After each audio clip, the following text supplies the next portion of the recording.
అవును, ఒక గుడి చూపించి ఆ గుడిలో దేవుడు వరాలు ఇవ్వడు అని చెప్పు. ఆ గుడి మెట్లలో ఒక్క మెట్టు కూడా ఎవడో ఎక్కడ. నైవేద్యం పెడతారన్నావు కదూ, ఎందుకో తెలుసా?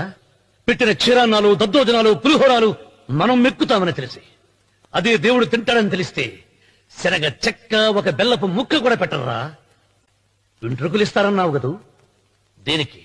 మళ్ళీ ములుస్తాయన్న ధైర్యంతో గుండు గుట్టించుకున్నాక జన్మలో ఒక్క వెంట్రుక కూడా మొలవదు అని చెప్పు. ఒక్కడు కూడా గుండు గుట్టించుకోడు.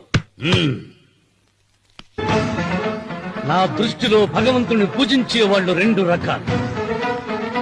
భయంతో పూజలు చేసేవాళ్ళు, ఆశతో మొక్కేవాళ్ళు. పాపం చేశాం, ఆయనకు దండం పెట్టి చేసిన పాపాన్ని ఏదో ఒక రూపంలో హుండీలో వేసేద్దామనుకునే వాళ్ళు మొదటి రకం. మొక్కితే ఏదో దక్కుతుందని ఆశపడేవాళ్ళు రెండో రకం.